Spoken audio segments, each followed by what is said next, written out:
Bonjour, bienvenue dans Chaleur Humaine, je suis Nabil Wakim.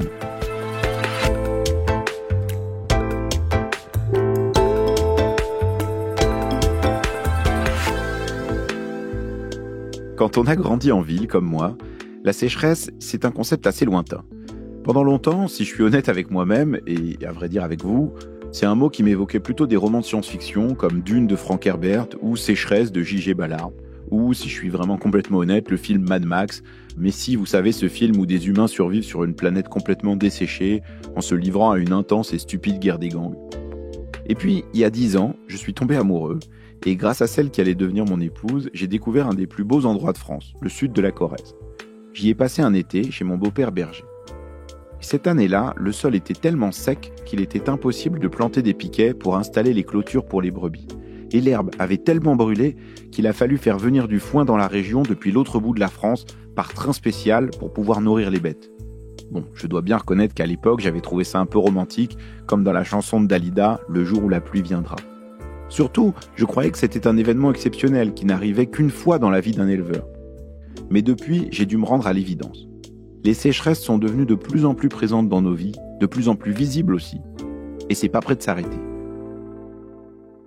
Cet été 2022 en est une nouvelle illustration. Depuis la mi-juin, plus du tiers de la France est concerné par des restrictions d'utilisation de l'eau, dans le sud-est, mais aussi dans toute une partie de l'ouest de la France, de Nantes à Poitiers. Et on n'est même pas encore arrivé au plus chaud de l'été.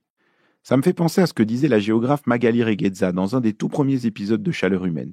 Elle expliquait que les événements climatiques extrêmes, et notamment les extrêmes secs, allaient se multiplier et qu'il fallait apprendre à faire avec. Mais ça, est-ce que ça veut dire qu'on est condamné à de longues périodes de sécheresse chaque année ? Surtout, je me demande si les outils qu'on utilise pour faire face à ce manque d'eau sont efficaces. Et puis comment faire pour arriver à la fois à limiter les effets de la sécheresse et à reconstituer nos réserves en eau ? C'est de tout cela dont j'aimerais vous parler aujourd'hui dans Chaleur Humaine. Florence Abetz est hydroclimatologue et directrice de recherche au CNRS. Elle est spécialiste de la ressource en eau en France et notamment des nappes souterraines. Et je suis ravi de la recevoir dans le studio de Chaleur Humaine pour le dernier épisode de cette première saison.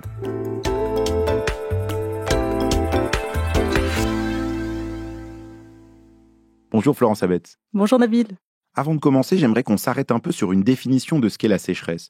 Parce que je crois qu'on la définit souvent comme un événement sec, mais aussi rare. Pourtant, les sécheresses du futur vont être plus longues, mais aussi plus récurrentes. Est-ce que ça veut dire qu'on rentre dans une nouvelle période de l'histoire où on va avoir affaire à des nouveaux types de sécheresses ? Alors effectivement, normalement, un épisode de sécheresse, c'est un épisode qui doit arriver rarement. Et comme vous le dites, on en voit très souvent. Et en fait, ça veut dire qu'en fait, ils ne sont pas tout à fait au même endroit. Donc c'est pour ça qu'il y en a tous les ans quasiment, mais ça reste rare localement.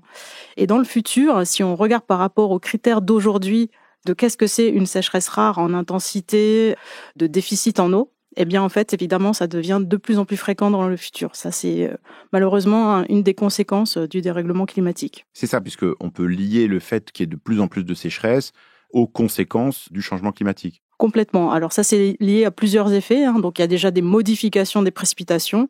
Donc, ils ne seront pas forcément les mêmes sur toute la France, mais on s'attend à avoir moins de pluie dans le sud de la France déjà. Dans le nord, c'est un petit peu plus flou, mais il y a aussi une température élevée, donc ça tout le monde le sait, et un déficit d'humidité dans l'air qui va s'accentuer. Et ça veut dire que finalement la demande évaporative de l'atmosphère, c'est-à-dire que finalement l'atmosphère, il a besoin de prendre plus d'eau du sol, et du coup l'eau, même s'il y a de l'eau dans le sol, elle va s'évaporer plus vite, elle va être perdue pour la végétation. Et du coup, eh bien, on va avoir plus longtemps des périodes avec un manque d'eau dans les sols et dans les rivières et dans les nappes. Parce qu'on en a déjà connu des sécheresses en France après-guerre. Vous me parliez d'une sécheresse en 1949, il y a une grande sécheresse en 1976. Dans les familles d'agriculteurs, c'est une mémoire qui existe. Qu'est-ce qui est différent entre ces sécheresses des années précédentes et puis celles qu'on connaît maintenant ? Alors effectivement, dans les sécheresses qu'on a connues, disons, dans les 50 dernières années, ça va être quand même des sécheresses relativement courtes, c'est-à-dire finalement sur pas tellement plus ou quelques mois, par exemple pour 2003. La sécheresse de 49, justement, c'est une sécheresse assez emblématique parce qu'en fait, c'est une sécheresse qui a duré longtemps, plutôt 46-49, et c'est vraiment ce type de sécheresse qu'on s'attend à voir dans le futur, c'est-à-dire des sécheresses qui vont durer plus longtemps, des déficits qui vont durer plus longtemps et qui vont mettre à mal en fait aussi les moyens qu'aujourd'hui on a pour a priori se préserver de ces sécheresses plus courtes qu'on connaît aujourd'hui. Mais alors, justement, ce qui change, et ça je crois que c'est intéressant, c'est que c'est pas simplement le fait qu'on peut avoir des sécheresses longues, c'est aussi que la société, elle a changé et que notre manière de nous comporter vis-à-vis des événements climatiques, elle est plus la même parce que nos usages de l'eau ne sont plus les mêmes que ceux qu'on avait en 1949. Quelles sont les conséquences qu'il y a aujourd'hui? Qu'est-ce qui se passe quand on a une sécheresse longue qui s'annonce? Quand on a une année particulièrement difficile comme maintenant en 2022, quelles en sont les principales conséquences? C'est sûr que notre société a énormément évolué concernant tout un tas de secteurs. Et concernant l'eau, eh bien, en 49, il n'y avait pas l'eau potable chez les gens. Donc, par exemple, ça, c'est une différence notable. Aujourd'hui, si on n'a pas de l'eau potable, l'eau au robinet, on a tout plein d'activités qui sont vraiment impactées. Malheureusement, ça arrive quand même régulièrement, à peu près tous les ans, dans certaines villes ou carrément départements. Mais c'est très, très impactant pour les gens, pour les industries. Et donc, on se rend bien compte que si on devait revivre un épisode comme 46-49, les impacts sociaux et économiques seraient vraiment brutaux. Et c'est un petit peu ce qu'on voit, par exemple, un espèce d'illustration de ce que ça pourrait être dans le futur. C'est ce qui se passe un petit peu en ce moment en Californie. On voit qu'ils vivent des sécheresses longues où tout, finalement, leur réservoir se vide avec des impacts très forts sur la production d'électricité, sur l'irrigation et sur le fonctionnement des villes. Et en fait, nous, ce qu'on anticipe, c'est que on risque de connaître un petit peu la même chose que ce qui se passe aujourd'hui un petit peu plus loin, parce qu'en fait, dans le cadre du dérèglement climatique, notre région, qui est le sud de l'Europe, l'ensemble de la Méditerranée, et la région Golfe du Mexique, Californie, sont deux régions qui sont marquées par ce qu'on appelle un hotspot sec. Ça veut dire qu'on va connaître des épisodes secs beaucoup plus intenses que dans le passé. Si on déplie un peu ce que vous disiez sur les conséquences, vous parliez de conséquences sur les industries, notamment la production d'électricité, de conséquences pour l'irrigation, pour l'agriculture, de conséquences pour les villes. Est-ce qu'on peut détailler un peu ça? Qu'est-ce que ça veut dire, par exemple, pour les villes? Parce qu'on voit bien qu'il y a déjà eu certaines villes qui étaient à la limite de la coupure d'eau.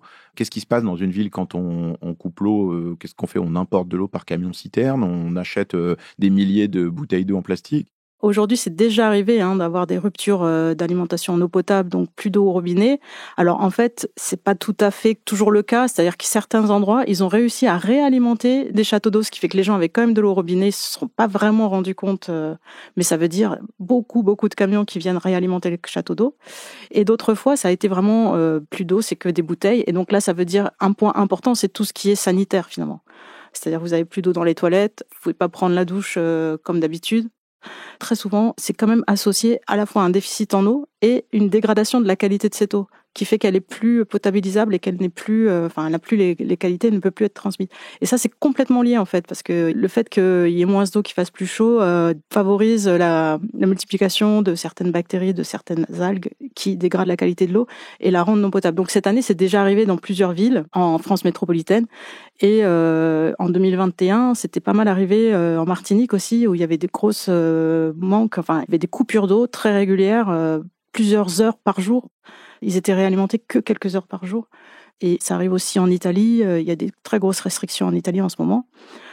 Voilà, c'est loin d'être inenvisageable en fait. Ce que vous dites, c'est que le réchauffement réduit non seulement la quantité d'eau potable, mais aussi la qualité, ce qui la rend impropre à la consommation. Ça, c'est vraiment quelque chose que moi, j'avais pas du tout en tête. Donc, on a moins d'eau et cette eau est plus difficile à utiliser. Et il y a un autre point sur lequel j'aimerais bien revenir, et qu'on a un tout petit peu évoqué, c'est celui de la production d'électricité. En France, les barrages hydroélectriques, c'est à peu près 11-12% de la production d'électricité, donc c'est très important. Mais on y pense moins, les centrales nucléaires, 70% de la production d'électricité en France, elles aussi, en fait, elles ont besoin d'eau pour fonctionner. Voilà, en fait, tout ce qui est production d'électricité, enfin, en tout cas, les centrales thermiques, les centrales nucléaires, elles ont besoin de se refroidir et pour ça, elles utilisent de l'eau. Et donc, en fait, elles ont besoin d'un minimum de débit, déjà parce qu'elles doivent pomper quand même un certain volume d'eau. Donc, il me semble que pour un réacteur nucléaire, il y a à peu près 10-11 mètres cubes secondes qui sont pris. Et ils en rejettent quasiment la totalité, mais il y a quand même 1 mètre cube seconde qui s'évapore, ça fait quand même beaucoup. Et donc il y a une contrainte de minimum de débit à avoir pour que les pompes de ces centrales nucléaires puissent prélever cette eau. Et puis il y a un deuxième effet, c'est un effet de température, c'est-à-dire que comme évidemment ça va pour refroidir une centrale thermique, l'eau rejetée est plus chaude et en fait on peut pas rejeter de l'eau bouillante évidemment dans la rivière, vous imaginez bien, on n'est pas là pour cuire les poissons. Donc du coup, il y a une norme sur la température de l'eau et cette norme elle est souvent dépassée et donc en ce moment, ça arrive assez régulièrement que les centrales nucléaires ne peuvent pas rejeter cette eau et donc sont obligées d'éteindre les réacteurs.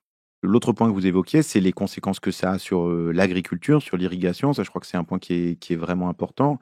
Est-ce que là, on peut rappeler un peu les ordres de grandeur? C'est-à-dire dans les usages de l'eau, l'irrigation, ça compte pour combien en France de l'eau qu'on consomme?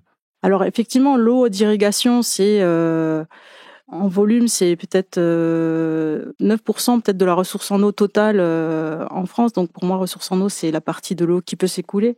Mais le problème, c'est déjà que c'est concentré dans le temps. Et puis que de toute façon, ces 9%, ils sont sur une toute petite surface en fait agricole. La surface agricole qui est irriguée, c'est à peine 6%. Je crois que c'est monté à 8% récemment en fait de la totalité. Donc ça veut dire qu'en fait c'est quelque chose qui peut pas être généralisé à l'ensemble de l'agriculture en France. Si vous voyez 6% finalement consomme 9% de la ressource en eau, on voit bien que ça ne va pas pouvoir se multiplier. Donc ça veut dire qu'il faut de toute façon avoir une agriculture qui continue à être capable de produire sans irrigation. Juste pour bien comprendre, ça veut dire qu'en fait, c'est 9% de la ressource en eau qui est utilisée pour 6 à 8% des surfaces cultivées. C'est-à-dire que la majorité de l'agriculture en France, elle n'utilise pas de système d'irrigation massif. Exactement, voilà, c'est ça. Et évidemment, là où on a besoin d'eau d'irrigation, c'est souvent dans des zones assez favorables à l'agriculture, donc plutôt chaudes quand même, ensoleillées, mais en général qui disposent d'un accès à l'eau, c'est-à-dire qui sont souvent à l'aval de zones de montagne. Donc ça a été le cas évidemment de la Provence, avec le canal de Provence notamment, et puis du sud-ouest de la France avec les Pyrénées qui quand même permettent d'irriguer ces régions. Et aujourd'hui, on voit qu'il y a des développements en fait d'irrigation dans des zones où finalement il y a déjà peu de ressources en eau et donc déjà des limitations et donc un risque assez accru que ça mène en fait finalement à une impasse.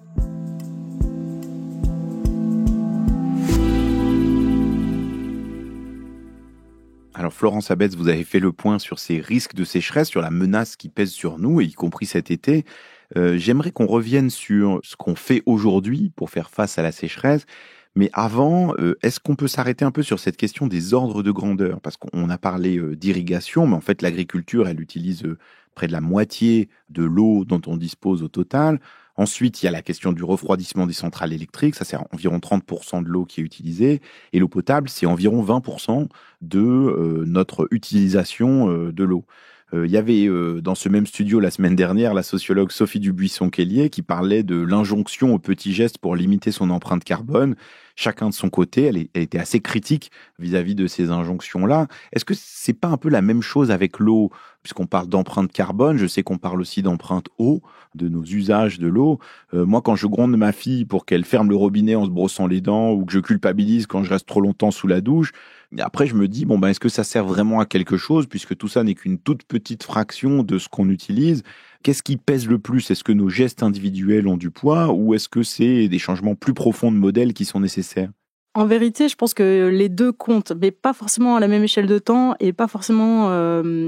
disons, les petits gestes, ils sont d'autant plus importants en période de déficit. Mais en fait, il y a une spécificité sur l'eau, c'est que c'est un flux, l'eau, ça s'écoule. Et quand on dérive de l'eau, par exemple, pour la faire couler à un endroit à un autre, donc typiquement l'eau du robinet, elle va rejoindre le milieu à plus tard. Le fait de la faire couler, on peut se dire, c'est pas si grave, elle va retourner dans le milieu. Mais oui, mais en fait, on a quand même consommer beaucoup d'énergie pour la nettoyer, pour la faire venir vers nous. Donc en fait, d'un point de vue environnemental, c'est quand même un impact. Et puis on l'a détournée du milieu pour la faire venir là. Donc ok, elle va revenir dans le milieu.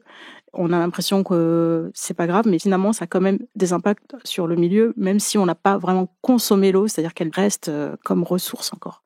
Je comprends pas très bien, c'est-à-dire si on laisse couler l'eau trop longtemps et qu'elle repart dans le milieu, finalement, il y a quand même une perte, c'est-à-dire énergétique et un dommage environnemental d'une certaine manière, parce que c'est quand même de l'eau qu'on aura utilisée, même si on l'a pas vraiment utilisée. C'est-à-dire que c'est de l'eau qui a été prélevée dans le milieu, qui a été potabilisée, c'est-à-dire qu'on lui a fait subir tout un tas de traitements. Elle a été envoyée dans de la tuyauterie. Pendant ce temps-là, évidemment, elle n'a pas coulé dans la rivière, elle n'a pas alimenté les poissons, etc. Et ensuite, on est obligé de la retraiter en aval pour la dépolluer avant de la réinjecter dans le milieu. Donc tout ça, c'est des process, évidemment, vous voyez, qui sont quand même conséquent, on s'en rend pas du tout compte quand on ouvre l'eau du robinet. Et rien que d'économiser finalement sur ces process, ça peut aider à réduire les impacts, tous nos impacts de la consommation d'eau.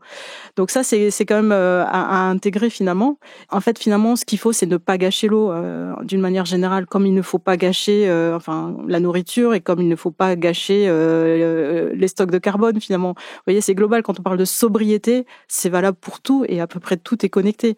Donc finalement, pour l'eau, c'est un petit peu pareil. Donc les petits gestes, effectivement, ne suffiront pas pour passer des sécheresses, mais par contre, ils sont quand même très importants lors de périodes de déficit. Par exemple, dans les grandes sécheresses en Australie, ils ont pu se rendre compte que, bon, là, on est quand même sur des populations qui avaient vraiment l'habitude de gâcher beaucoup l'eau, enfin, d'utiliser beaucoup plus de litres d'eau par jour que notre société française. Mais disons que eux, ils ont réussi à faire une réduction drastique de leur consommation d'eau pendant ces grandes périodes de sécheresse qu'ils ont eues. Et ça leur a quand même permis de passer ce cap de la grande sécheresse.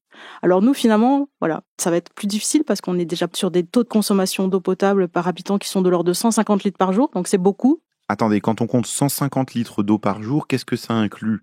Est-ce que c'est l'eau qu'on consomme directement ou c'est celle qui est utilisée aussi pour produire les aliments, les habits, etc. Ah non, non, ça c'est vraiment l'eau qui coule au robinet finalement. Hein. Donc ça peut être le robinet industriel ou le robinet de votre cuisine, mais effectivement c'est cette eau-là. En fait, l'eau pour produire de la nourriture, en grande partie, comme on l'a dit tout à l'heure, ça vient de la pluie directement. Et une petite partie vient de l'eau qu'on rajoute par irrigation. Mais par contre, une fois qu'on a ramassé notre tomate, eh bien, on va la rincer et elle va être nettoyée plusieurs fois. Donc là, revient un process industriel de consommation qui reconsomme de l'eau. On va utiliser des cagettes qui vont finir par être lavées. Vous voyez, il y a toujours une consommation additionnelle d'eau à tout ce qu'on peut consommer, quelle que soit la quantité d'eau qu'il a fallu pour créer le premier produit. Le fait qu'il arrive jusqu'à chez vous, ça a de nouveau consommé de l'eau, comme ça a aussi consommé du carbone, hein, on sait bien. Alors justement, puisqu'on parlait d'irrigation, je voudrais qu'on revienne un peu sur ce qu'on fait aujourd'hui, les dispositifs qui existent aujourd'hui pour essayer de faire face à la sécheresse. Comment on fait quand on est aujourd'hui une zone agricole qui consomme beaucoup d'eau? Je pense par exemple aux grandes cultures de maïs dans le sud-ouest. Quand la sécheresse arrive et qu'on a un manque d'eau, aujourd'hui, comment on répond? C'est compliqué effectivement parce qu'on est sur des systèmes qui sont très dépendants de cette ressource en eau. Quand elle n'est pas là, en fait, les gens ils perdent beaucoup, ils perdent quasiment tout. Donc une première chose, c'est effectivement la diversification, c'est-à-dire ne pas tout miser sur des cultures très consommatrices d'eau. On voit que ça commence à évoluer un petit peu, mais pas tant que ça finalement. Par exemple, dans le sud-ouest, comme ça a évolué, puisqu'il y a peut-être plus de maraîchage qui s'est développé, et finalement, la culture du maïs, elle remonte un petit peu vers le nord de la France. Mais c'est vrai que ça pose un problème d'avoir cette concentration de monoculture sur des régions entières, même si d'un point de vue filière, ça les intéresse, parce que du coup, ils ont tous leurs producteurs à côté, ils peuvent plus facilement transporter les produits.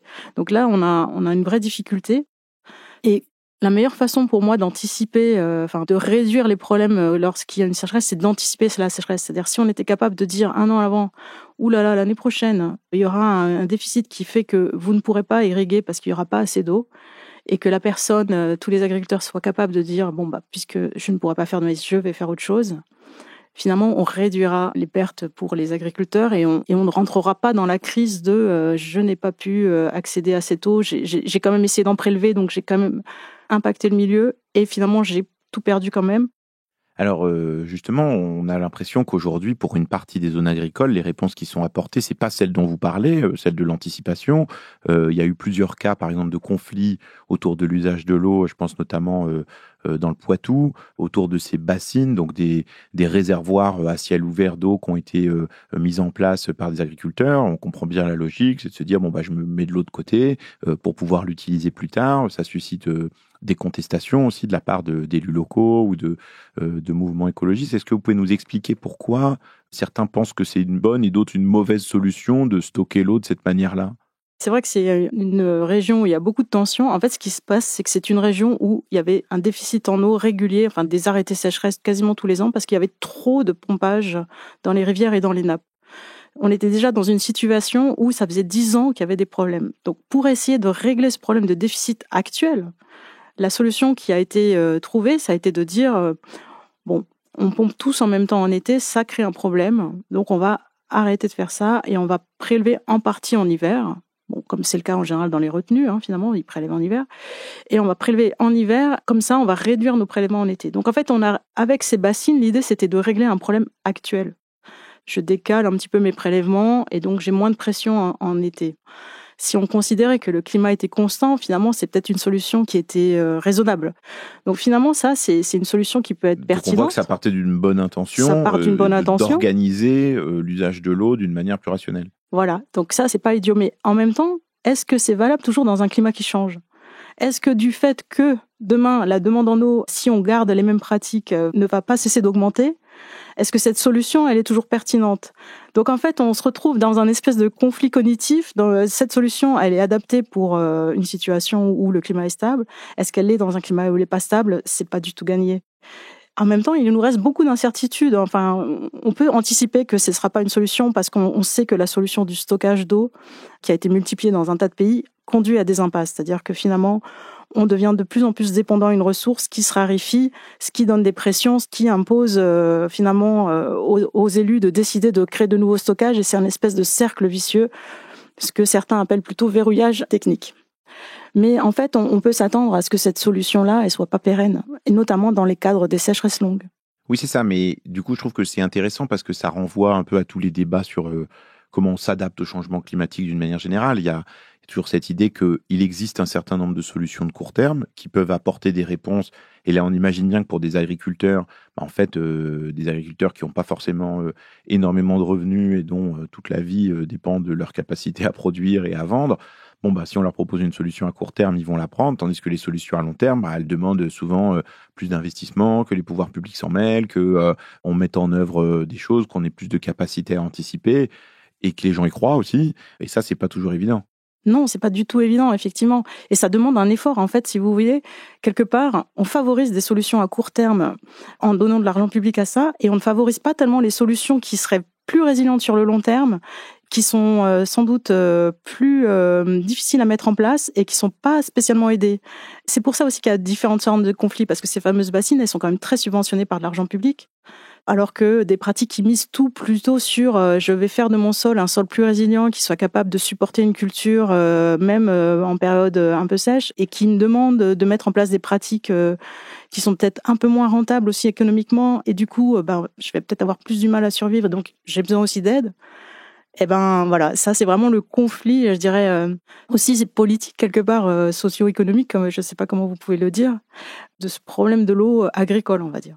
On va revenir sur justement ce que pourraient être des pistes de plus long terme. Mais avant, je voudrais revenir un peu sur ces exemples, entre guillemets, de mauvaises adaptations. On a parlé de cette histoire de bassine. Est-ce qu'il y a d'autres registres dans lesquels vous constatez qu'on fait des choix un peu de ce type-là, des choix de court terme, qui peuvent éventuellement causer des problèmes plus tard, des exemples de mauvaises adaptations ?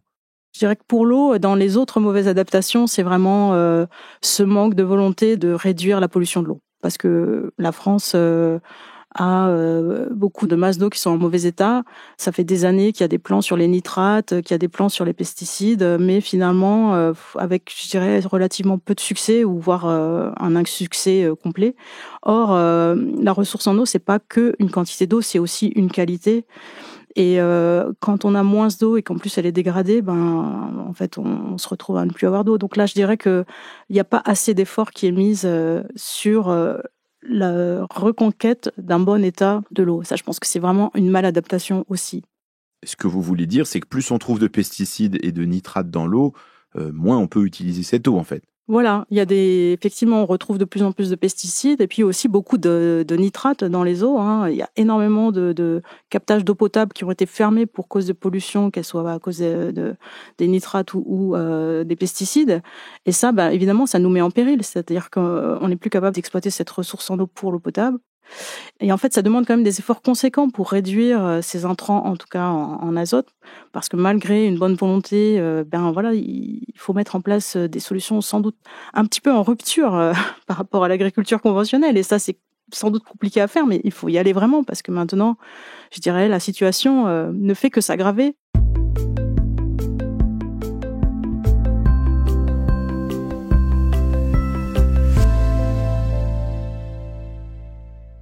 Alors, on a parlé de ce qu'il fallait pas faire, de ces pratiques de mauvaise adaptation, et vous avez évoqué un peu justement certaines bonnes pratiques, certaines bonnes orientations vers lesquelles on pourrait se diriger collectivement si on voulait préserver la ressource en eau et s'adapter au changement climatique. J'aimerais bien qu'on s'arrête là-dessus. On a parlé des pratiques agricoles. Est-ce que vous pouvez nous détailler un peu justement quelles seraient des pratiques agricoles qui préserveraient ou permettraient de mieux utiliser la ressource en eau? Déjà, finalement, les pratiques agricoles qui sont favorables au cycle de l'eau, c'est celles qui permettent finalement d'avoir un meilleur usage de l'eau dans le sol lui-même. Donc c'est beaucoup sur le sol, parce que finalement l'eau de pluie, si elle peut rester un petit peu dans les sols plutôt que de s'écouler en surface et créer des ruissellements, des inondations avec de l'érosion du sol, si elle arrive à rester dans les sols, à s'infiltrer vers les nappes et à alimenter en eau finalement la plante qui est dessus, là on est vraiment gagnant. Or finalement, on a pu se rendre compte, c'est qu'on a un petit peu perdu de cette capacité-là avec des pratiques conventionnelles d'agriculture, parce que on a un petit peu compacter les sols, parce qu'ils ont perdu de la matière organique, et finalement tout ça n'a pas été favorable je dirais, à l'hydrologie des sols. Et maintenant, il y a des pratiques qui sont bien connues. On sait que par exemple les pratiques qu'on appelle de conservation du sol, qui permettent de finalement réduire le labour, favoriser une présence des cultures sur les parcelles, donc pas de sol nu, etc. C'est favorable. Bien sûr, il y a l'agriculture bio. Et puis ce qu'on voit aussi qui émerge comme une pratique très intéressante, c'est l'agroforesterie. Alors ça, qu'est-ce que ça veut dire l'agroforesterie? Est-ce que c'est aussi le retour à un paysage agricole qui était peut-être ressemblait plus à celui d'il y a 50 ans qu'au paysage agricole d'aujourd'hui? Alors ça peut être ça, parce qu'effectivement les bocages font partie de l'agroforesterie. Et ces bocages, ils ont beaucoup disparu malheureusement, donc avec beaucoup de problèmes aussi sur la biodiversité. En fait, ça fait partie d'un des atouts de l'agroforesterie, c'est d'avoir beaucoup de co-bénéfices. Donc ça peut être des bocages, donc des haies autour des parcelles. Mais ça, c'est intéressant si les parcelles ne sont pas trop grandes. Aujourd'hui, on a des parcelles qui sont très grandes, et ça contribue aussi au problème de la ressource en eau. Donc il faudrait peut-être réduire la taille des parcelles, avoir des haies comme ça. Mais il y a aussi un système, je dirais, qu'on rencontre de plus en plus, même dans le nord de la France, mais qui est finalement peut-être pas encore très commun c'est le fait d'avoir des arbres, notamment des arbres fruitiers, au milieu d'une parcelle de céréales, par exemple. Mais ça, quel est l'avantage d'un point de vue de préservation et d'usage de l'eau? En fait, l'intérêt, c'est qu'on a une végétation qui est pérenne avec des racines profondes et qui peuvent du coup bénéficier d'une eau qui n'était peut-être pas utilisée par la végétation. Et le système racinaire va permettre de développer aussi une porosité du sol et puis une conductivité de l'eau dans le sol qui va être favorable. Elle va surtout permettre une vie du sol plus riche, et qui va pouvoir permettre des symbioses aussi, même avec la culture. Alors ça, c'est d'un point de vue sol, mais il y a aussi le fait que ces arbres, ils vont apporter une litière qui va pouvoir générer un humus. Il va y avoir le fait qu'il va y avoir un peu d'ombre portée, qui peut être intéressante dans les périodes de canicule, un obstacle au vent qui va permettre de réduire l'évaporation. Donc il y a plusieurs effets, à la fois sur le sol et sur le microclimat. Plus sur la biodiversité, il va y avoir plus d'animaux, et du coup d'animaux qui vont pouvoir aller nuire aux ravageurs des cultures. Ça, c'est aussi bénéfique. Mais on voit bien quand même que dans ce que vous décrivez, c'est un modèle qui est à l'opposé. On parlait tout à l'heure des grandes cultures de maïs dans le sud-ouest. Bon, c'est pas ça. Là, on veut avoir des parcelles très grandes pour pouvoir produire beaucoup. Et d'une certaine manière, c'est aussi ces pratiques-là qui ont été encouragées par les dispositifs de politique publique, par la politique agricole commune, etc. Et les agriculteurs, d'une certaine manière, on le comprend bien. Il y a un tiers des agriculteurs qui touchent moins de 350 € par mois. Ils vont là où il y a des cultures qui sont les plus rémunératrices et qui leur permettent d'avoir des moyens de subsistance. Donc, c'est vrai que cette idée-là de changer les modèles agricoles pour, y compris pouvoir continuer à faire de l'agriculture plus tard, ça implique quand même de construire des trajectoires, peut-être avec les agriculteurs, avec les pouvoirs publics. Est-ce que ça existe? Est-ce qu'il y a des endroits dans lesquels ce travail-là commence à être mené? Oui, alors vous avez raison, sans aide clairement de la PAC pour ce genre d'agriculture, ça va être très difficile à s'implanter. Il y a quand même déjà beaucoup de gens qui se sont mis à l'agroforesterie. Donc juste pour dire, on peut vraiment faire un champ de blé avec des arbres. Mais effectivement, par exemple, même si les agences de l'eau aident ces pratiques parce qu'elles sont favorables à l'eau, sans aide de la PAC, ce sera une goutte d'eau dans un océan, c'est clair. Alors, je sais qu'une bonne pratique dans les villes, c'est de revégétaliser, de remettre des arbres, des espaces verts. Mais parfois, on a un peu l'impression que tout ça, c'est un peu de la communication, du greenwashing, comme on dit, l'idée de se faire plus vert que ce qu'on est en réalité. Ma collègue Emeline Kazi, qui est journaliste au Monde, a récemment écrit un article dans le journal qui montre que beaucoup de villes plantent des arbres par-ci par-là, mais qu'en fait, ça n'a pas beaucoup d'impact, que c'est un peu de l'affichage. Comment savoir si, en fait, dans les villes, il y a des efforts qui servent réellement à quelque chose? Je suis d'accord avec vous, ça se voit pas toujours. Par exemple, il y a des écoquartiers, mais bon, souvent des nouveaux quartiers, donc ils sont allés justement artificialiser une zone qui ne l'était pas, donc ça peut paraître complètement antinomique. Mais il y a quand même moyen d'améliorer la situation des villes. Et là-dessus, je citerai la ville de Douai, qui s'est vraiment complètement investie là-dedans et qui a mis en place même des démonstrateurs pour que les autres communes puissent voir.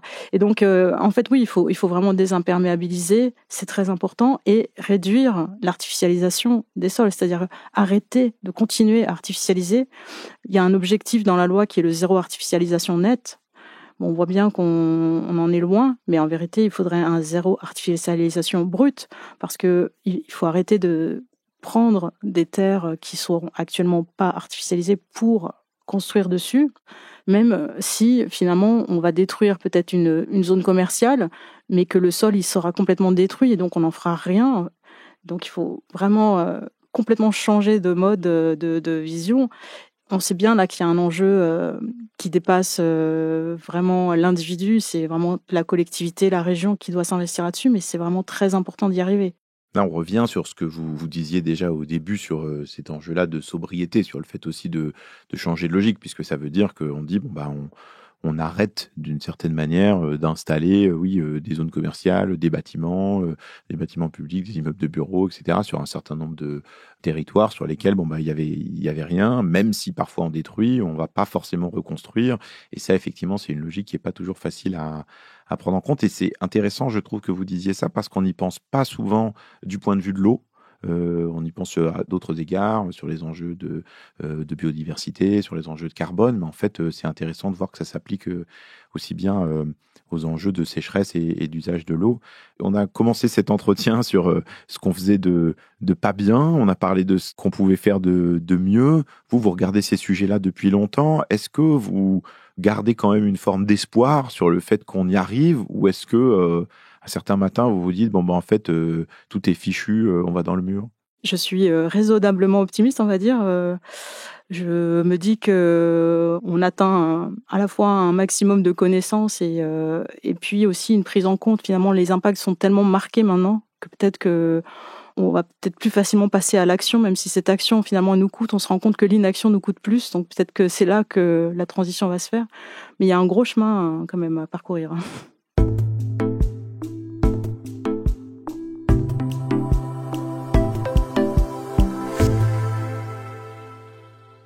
Est-ce que vous qui êtes spécialiste de l'eau, on imagine que souvent les gens vous demandent des conseils pour économiser de l'eau ou pour avoir des bons comportements de ce point de vue-là. Et quand ils vous demandent des conseils, qu'est-ce que vous leur conseillez? Sur l'eau, je dirais bon bah dans les petits gestes, voilà, ne pas laisser couler l'eau dans la douche quand on se voilà. Mais c'est pas tellement cela moi que je marquerai le plus. Effectivement, il faut faire attention plus à ce qu'on consomme, d'où ça vient, acheter les fruits au bon moment, et puis je trouve qu'on a beaucoup trop de déchets et les déchets c'est aussi voilà, ça impacte aussi le milieu aquatique puisqu'on les retrouve dans l'eau. Voilà, je trouve que c'est très difficile aujourd'hui de ne pas générer de déchets. Notre société, là-dessus, elle prend vraiment un mauvais pli, je trouve. Et voilà, donc les bouteilles en eau, moi j'ai une petite gourde, mais malgré ça, je me retrouve très souvent à avoir un gobelet en plastique dans les mains. Voilà, ça c'est vraiment difficile. Et est-ce que vous, par exemple, vous avez changé vos pratiques d'un point de vue de déchets pour en générer le moins possible, ou est-ce que vous dites au niveau individuel, de toute façon, j'y peux pas grand-chose? Ah si, moi j'essaye de les réduire un maximum, mais je vois que ça me limite dans beaucoup de choses. Il y a des fois vraiment, je fais pas ça parce que vraiment non, c'est trop. Voilà. Quoi, par exemple? Je vais pas aller manger à tel endroit, je vais pas acheter tel vêtement ou je sais pas telle chose parce que c'est trop suremballé. Je trouve aujourd'hui en fait, si on veut essayer de réduire notre impact déchets, eh ben oui, c'est quasiment c'est un combat quoi. On pourrait dire la même chose sur d'autres domaines, notamment le carbone. Est-ce que vous, par exemple, vous avez changé ou adapté votre alimentation en fonction de ces sujets-là? Est-ce que vous mangez encore de la viande? Alors moi, je mange encore un peu de viande, mais voilà, j'ai un beau-fils vegan et même qui est cuisinier vegan, qui cuisine très très bien et vraiment, je dirais que c'est excellent. Voilà. Après, je pense malgré tout que dans certaines régions, l'élevage sur prairie est toujours bon. Donc moi, je suis pas encore passée à zéro consommation de viande, mais oui, je mange beaucoup moins. Et est-ce que vous prenez encore l'avion? Alors, moi, j'évite vraiment un maximum. Et bon, je vous dirais, c'est pas toujours facile parce que mon mari travaille à Air France. Mais voilà, ça fait des conflits dans la maison, mais d'un point de vue professionnel, en tout cas, enfin voilà, j'ai arrêté et d'un point de vue personnel, pas mal arrêté. Et si vous aviez 12 ou 16 ans aujourd'hui, est-ce que vous iriez en cours ou vous feriez grève pour le climat les vendredis?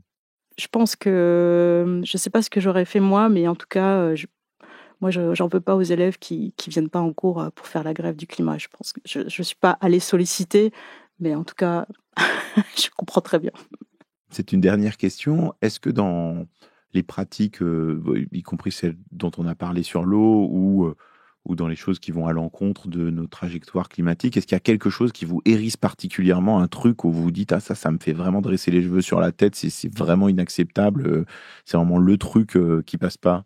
Moi, ce qui me fait dresser les cheveux sur la tête, ça va être tout ce qui concerne la voiture. Je trouve qu'on a pris avec ces 4x4, même je dirais le ban. Pourquoi on va vers la voiture électrique alors qu'en fait on devrait aller vers les transports en commun? Je veux dire, c'est une démarche pour moi ouais, non résiliente. Et c'est vrai que c'est difficile dans les zones rurales, mais en même temps, il n'y a pas de transport en commun dans les zones rurales. Il y a sans doute moyen de créer une autre forme de mobilité.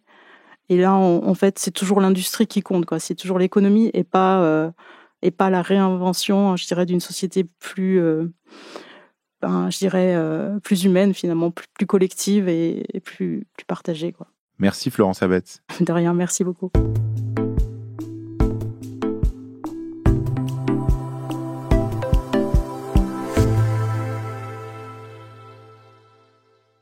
J'ai appris beaucoup de choses de cette conversation avec Florence Abetz. Je dois bien être honnête et dire que pour moi, les enjeux de l'eau et de la sécheresse, c'était pas des questions que je maîtrisais très bien. Je savais que le réchauffement était un problème pour nos ressources en eau, pour la quantité d'eau dont on dispose, mais j'avais pas compris qu'il menaçait aussi la qualité de l'eau, qu'on aurait moins d'eau potable disponible. Et si on ajoute à ça la pollution liée aux pesticides et aux nitrates, on voit bien qu'il y a là un sujet majeur. Elle dit aussi que pour préserver l'eau, nos gestes individuels, ça compte. Et ça rappellera des souvenirs à celles et ceux qui ont écouté l'épisode de la semaine dernière avec Sophie Dubuisson-Kellier sur le poids des gestes individuels. Mais elle précise bien que c'est dans les moments de tension, comme par exemple cet été que nous sommes en train de vivre, que ces gestes de sobriété, de changement de comportement, ils ont un impact très fort. J'ai aussi été frappé par ce qu'elle disait sur la question de l'irrigation. 9% de notre ressource en eau est utilisée pour irriguer seulement une toute petite partie des terres agricoles. Ça veut dire que dans un monde qui se réchauffe, on ne pourra pas continuer à utiliser les mêmes méthodes.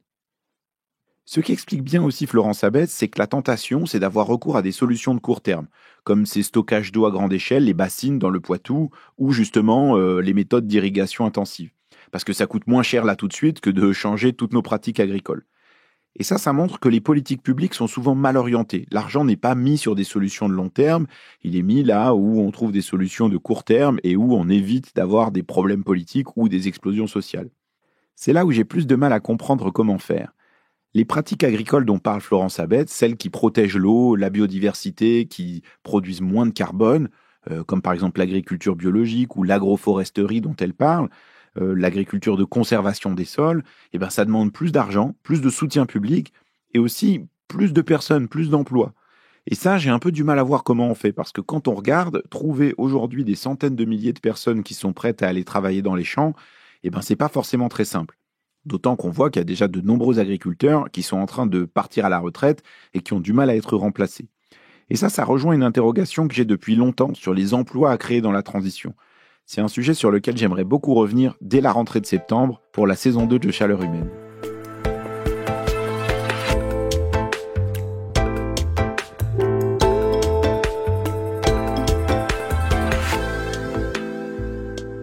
Et oui, justement, vous venez d'entendre le 10e épisode de la première saison de Chaleur Humaine et nous serons de retour avec plein d'énergie non fossile et d'idées volubiles dès le mois de septembre.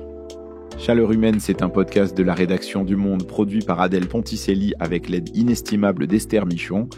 Cet épisode a été réalisé par Amandine Robillard, qui a aussi composé la musique originale.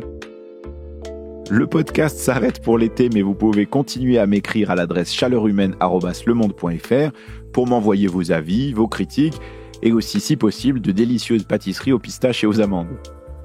Je vous répondrai dès que possible et j'en profite pour remercier encore les centaines de personnes qui ont pris le temps de m'écrire pour donner des idées d'invités, de thèmes à aborder ou simplement pour partager leurs témoignages. Tout ça est très riche et ça va évidemment alimenter les prochains épisodes du podcast.